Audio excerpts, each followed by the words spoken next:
মা কথা দিয়েছে রাজা শর্মিকেই বিয়ে করবে।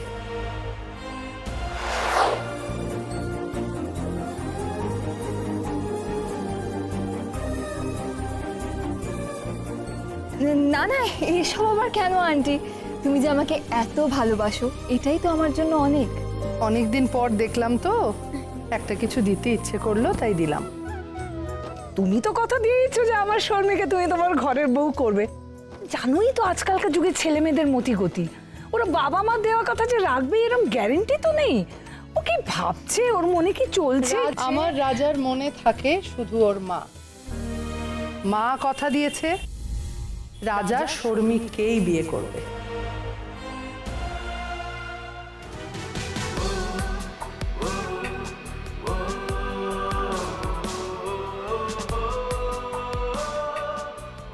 একটু ডাকো না রাজাকে ফোন করে, মানে ও কাজ শেষ হয়ে গেলে যদি একবার আসতে পারে। আচ্ছা দাঁড়াও, দেখছি। হ্যাঁ মা বলো। কোথায় রে তুই? কাজ মিটেছে ওখানে? কাজ? মা তো হোটেল খালি করানো হয়েছে কিনা জানতে চাইছে। কেস করেছে। কিরে, শুনতে পাচ্ছিস? হ্যাঁ হ্যাঁ হ্যাঁ মা, হ্যাঁ মা, হ্যাঁ মা, কাজ কাজ হয়ে গেছে, কাজ হয়ে গেছে। আচ্ছা বেশ, তাহলে চট করে একবার সদরঘাটের লক্ষ্মী জনার্দন মন্দিরে আয় না রে। ঠিক আছে, রাখলাম। রাখছি। আমি রাজার সঙ্গে একটু কথা বলতে চাই। কথা বলবে? তা বেশ, তো বলে নাও না। ও এসে গেছে। এই, আরে মন্দিরে এসে আমাকে প্রণাম করছিস কি? আমার মন্দির, ভগবান সবই তো তুমি মা। আচ্ছা দেখ তো, চিনতে পারছিস কিনা? রাজা আমাকে চিনতে পারছে না? এই, চিনতে পারছিস না তুই? সত্যি করে বল, চিনতে পারছিস না তুই? হ্যাঁ হ্যাঁ হ্যাঁ হ্যাঁ হ্যাঁ, আমি চিনতে পেরেছি তো। উনি তো পূর্ণিমা মাসি। ও, এতক্ষণ অ্যাক্টিং করছিলে তুই? সে একই রকম দুষ্টু আছে, একটুও পাল্টায়নি।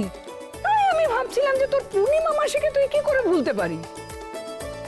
আপনি বোধহয় ভুলে গেছেন যে আমি দুর্গা দেবীর ছেলে। আমি কিচ্ছু ভুলি না, সব কিছু মনে থাকে মায়ের মতো। আর কোনো সন্দেহ আছে? একদম না। সন্দেহ? কিসের সন্দেহ?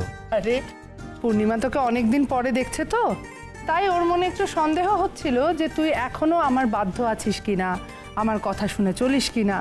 একটু বলে দে তো রাজা, তুই আমার কতটা বাধ্য? মা, তুমি একটু আস্তে করে বাঁ দিকে সরে যাও তো।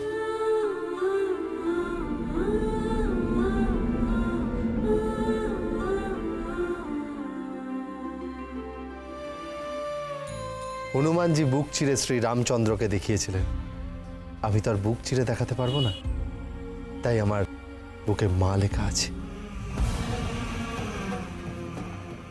আমার মা মা দুর্গার থেকে কম কিছু নয়, তাই মায়ের কথা রাখতে যদি আমি দুবারও ভাবি, তার জন্য যেন আমার প্রাণটা। এই রাজা, একদম চুপ। আর কখনো যেন তোর মুখে এইসব কথা না শুনি। অন্নপূর্ণার লক্ষ্মীরা।